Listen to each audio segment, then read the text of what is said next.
Untuk teman-teman yang ingin mempromosikan bisnisnya atau mendukung YouTube ini, bisa menghubungi nomor gua yang ada di kolom deskripsi. Inter akan mencoba merekrut striker nomor 5, tetapi di menit-menit terakhir bursa transfer untuk melihat segala potensi yang ada. Striker nomor 5 akan menjadi pergerakan terakhir di bursa transfer musim ini. Jerewetan ceking kita, nyerewetin apa aja.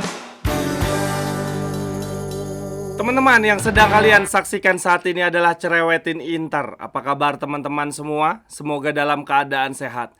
Hari ini gue mau update beberapa kabar menarik dari tim kesayangan kita. Berita yang pertama dari Simone Inzaghi teman-teman, yang kemarin baru saja untuk pertama kalinya ya bertemu dengan Oktri secara langsung. Ini pertemuannya cukup lama, sekitar 2 jam, untuk membahas tentang masa depan. Salah satunya adalah tentang kontrak Inzaghi dan tentu saja tentang Mercato. Pada pertemuan tersebut, Inzaghi disodorkan perpanjangan kontrak ya. Saat ini sedang diproses. Dia akan mendapatkan kenaikan gaji menjadi sebesar 6,5 juta per tahun.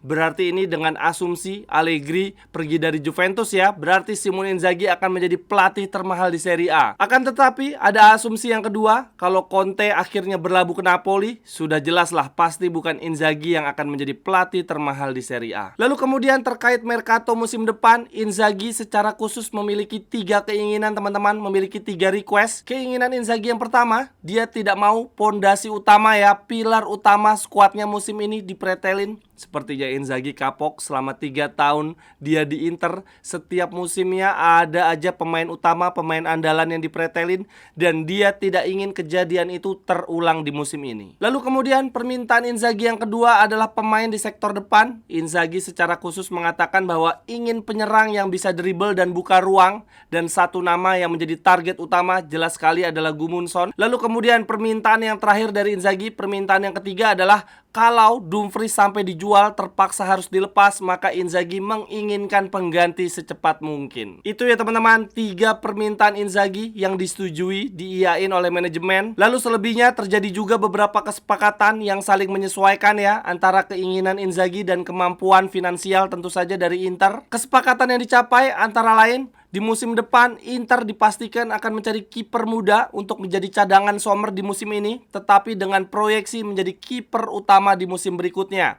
Satu nama tentu saja yang sudah sering kita bicarakan adalah Bento menjadi target utama di posisi kiper. Lalu kemudian ada kesepakatan juga di lini belakang harus ada peremajaan, mengingat De Vrij dan Acerbi semakin tua, tetapi nama untuk pemain belakang belum disepakati nih, tergantung dari kemampuan finansial ya. Target utama tentu saja adalah Buongiorno, bek Torino, tetapi ini harganya sangat amat mahal di kisaran 40 juta, dan Inter juga harus bersaing dengan Napoli. Dan sebagai alternatif, Gazzetta mengatakan ada 2 nama, yaitu Omer Solet dan Jaka Bijol. Ini 2 nama yang dipikirkan Inter untuk memperkuat dan peremajaan di lini belakang. Menurut La Gazzetta, pemain Prancis Omer Solet itu harganya sekitar 10 juta. Lalu bek Udinese Jaka Bijol itu bisa ditebus dengan harga lebih mahal 15 sampai dengan 20 juta. Kalau gue pribadi tertarik sama bek Udinese nih teman-teman, namanya Jaka Bijol, usianya 25 tahun, posturnya cukup tinggi juga, 190 cm. Dia sudah 2 musim terakhir menjadi pilar utama lini belakang Udinese, dan performa Jaka Bijol selama 2 musim terakhir membuat fans-fans Udinese dan juga para pemerhati Serie A seketika melupakan nama Bekau. Kalau teman-teman ingat ya, sebelumnya kalau kita bicara lini belakang Udinese pasti teringatnya nama Bekau. Nah sekarang kita udah lupa nih karena ada si Jaka Bijol ini. Musim ini Jaka Bijol tampil 25 kali di Serie A. Lalu musim sebelumnya tampil 32 kali dan mencetak 3 gol plus 2 assist sebagai center back. Luar biasa banget. Lalu kemudian berikutnya lagi, kesepakatan antara Inzaghi dan manajemen adalah Inter akan punya striker nomor 5 ya di musim depan. Akan tetapi striker nomor 5 ini akan dicari di detik-detik terakhir. Di sini dikatakan bahwa Inter akan mencoba merekrut striker nomor 5, tetapi di menit-menit terakhir bursa transfer untuk melihat segala potensi yang ada. Striker nomor 5 akan menjadi pergerakan terakhir di bursa transfer musim ini. Namun teman-teman, di balik semua kesepakatan antara Inzaghi dan manajemen mengandung satu target, yaitu adalah mempertahankan Scudetto di musim depan. Nah lalu kemudian untuk langkah berikutnya, seperti yang sudah gue sampaikan di konten sebelumnya ya, akan ada pertemuan antara antara manajemen Inter saat ini dengan Oktri ya untuk membahas struktur organisasi. Dari pertemuan itulah baru nanti akan ada pergerakan di Mercato ya, memenuhi keinginan Inzaghi, permintaan Inzaghi sekaligus kesepakatan-kesepakatan dengan manajemen yang tercapai di pertemuan kemarin. Oh ya teman-teman, performa Inzaghi di musim ini mendapatkan pujian setinggi langit nih dari Spalletti. Spalletti bilang begini, "Saya bersyukur masih ada tim dan pelatih yang percaya pada bakat Italia.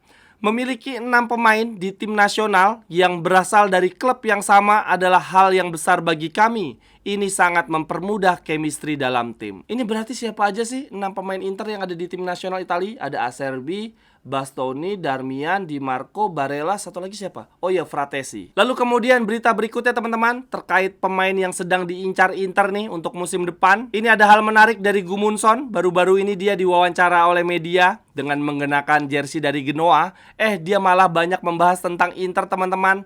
Terlihatnya ini dia seperti sedang cari perhatian dengan Inter ya. Pada sesi wawancara tersebut, Gudmundsson memuji Hakan Calhanoglu ya. Dia mengatakan bahwa Hakan adalah pemain favorit dia di Serie A. Lalu Gudmundsson juga bilang bahwa dia suka dengan kemampuan Hakan dalam melakukan shoot jarak jauh, baik dengan menggunakan kaki kanan maupun kaki kiri. Dan sekaligus Gudmundsson juga mengatakan bahwa dia sangat mengagumi bagaimana cara Inter bermain di musim ini. Nah masalahnya ini bukan baru pertama kali Gudmundsson memuji Inter. Pada sesi wawancara sebelumnya pada sebuah kesempatan, Gudmundsson mengatakan bahwa dirinya bisa saja bermain sebagai gelandang ya di formasi 3-5-2 mengisi posisinya Mkhitaryan. Gila, ini mah terlalu jelas bahwa Gudmundsson sedang caper nih ke manajemen Inter. Sepertinya dia sangat amat ingin bermain untuk Inter. Tapi kalau gua jujur aja teman-teman, suka banget sih gaya bermainnya Gudmundsson. Kurang lebih mirip lah kayak Marcus Thuram dan Alexis Sanchez ya. Tipe pemain yang bisa dribble, bisa gocek, bisa buka ruang. Tapi lebih mirip ke Alexis Sanchez sih, karena dia suka banget turun jauh ya ke belakang untuk menjemput bola. Lalu kemudian berita berikutnya lagi untuk cerewetin Inter hari ini. Ada berita ringan dari pemain baru Inter yang direkrut dari Napoli dengan status bebas transfer, Zielinski. Rekan satu tim dia di tim nasional Polandia, Metikes, yang saat ini bermain di Aston Villa sebagai fullback. Dia memberikan pendapatnya nih tentang Zielinski. Metikes bilang begini, "Ada Jack Grealish dan juga Lewandowski yang kita semua sudah tahu kualitasnya. Tetapi menurut saya, Zielinski adalah pesepak bola terbaik yang pernah bermain bersama saya di tim nasional. Ketika saya melihatnya, saya benar-benar berpikir, wow, dia adalah pemain yang hebat. Dan sekarang saya baru saja membaca berita bahwa dia akan bergabung di Inter di musim depan." Wah, gue sangat amat tidak sabar teman-teman melihat Zielinski bermain untuk Inter ya.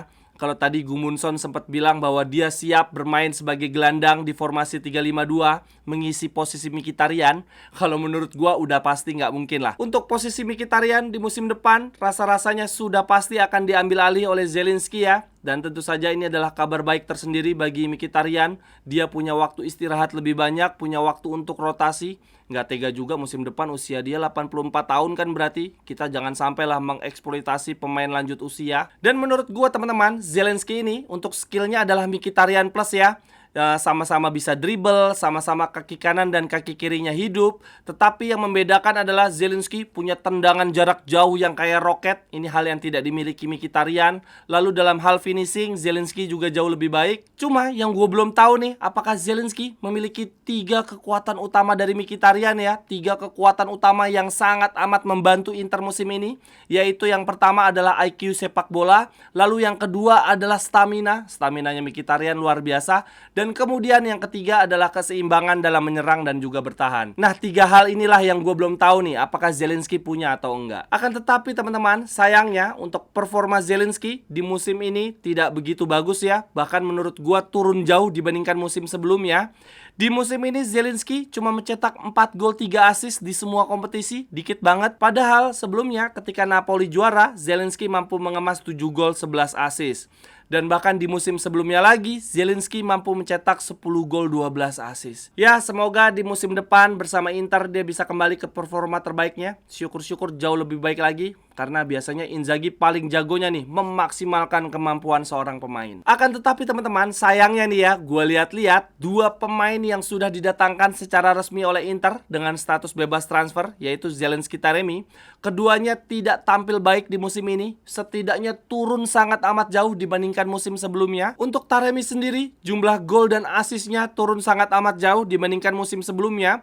Akan tetapi untungnya di partai terakhirnya bersama Porto, dia mencetak gol penentu ya, membawa Porto menjuarai Piala Portugal. Dan belum lama ini teman-teman, Taremi terlihat dia sudah berada di Milan ya, bersama sang agen Federico Postorello. Akan tetapi teman-teman, gue jadi membayangkan nih komposisi striker kita di musim depan. Ada Lautaro, Thuram, ya ini anggap aja Lautaro bertahan ya. Lautaro, Thuram, lalu ada Gudmundsson dan Taremi sebagai backup. Setidaknya jauh lebih baik lah ya dibandingkan backup striker kita musim ini, Alexis Sanchez dan Arnautovic.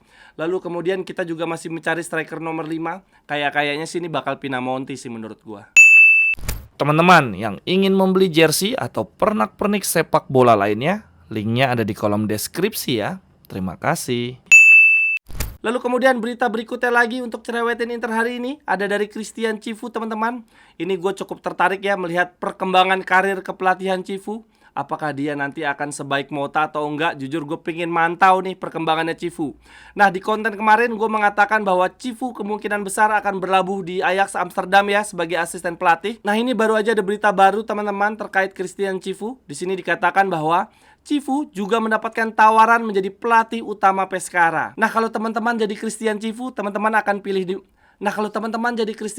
akan pilih pekerjaan yang mana nih? Di Ajax Amsterdam tapi cuma jadi asisten pelatih, atau jadi pelatih utama tapi pelatih utamanya di tim Serie C ya, Pescara, atau jadi pelatih Primavera di Inter. Tetapi rasa-rasanya sih udah nggak mungkin ya balik lagi ke Inter nih, karena Inter sudah menunjuk pengganti Cifu untuk menjadi pelatih Primavera musim depan, yaitu namanya adalah Andrea Zanchetta yang saat ini menjadi manajer skuad U18. Berarti dia promosi ya dari U18 menjadi pelatih U19, pelatih Primavera. Lalu kemudian berita menarik lainnya terkait pembinaan pemain muda. Legenda hidup kiper kita, Handanovic, akan menjadi pelatih U17 di musim depan. Untuk di musim ini sendiri, Handanovic adalah bagian dari staf kepelatihan sekaligus sebagai pemandu bakat ya. Dan dari berita terakhir yang gue baca, gue inget banget Handanovic dikirim untuk menonton pertandingan Monza ya, untuk melihat Di Gregorio, dan akhirnya Gregorio berlabuh di Juventus. Berarti itu ada campur tangan, ada andil keputusan dari Handanovic. Lalu kemudian berita yang terakhir untuk cerewetin Inter hari ini, gue ingin mengajak teman-teman melihat daftar top skor Liga Turki. Ini ada yang menarik teman-teman. 3 nama teratas nih, semuanya memiliki darah biru hitam. Pencetak gol terbanyak ada Icardi 25 gol. Lalu tepat di bawah Icardi ada Dzeko dengan 21 gol. Lalu kemudian di nomor 3 ada Reymanac dengan 18 gol. Ketiga nama striker ini semuanya pernah menggunakan jersey biru hitam ya teman-teman, punya darah Nerazzurri.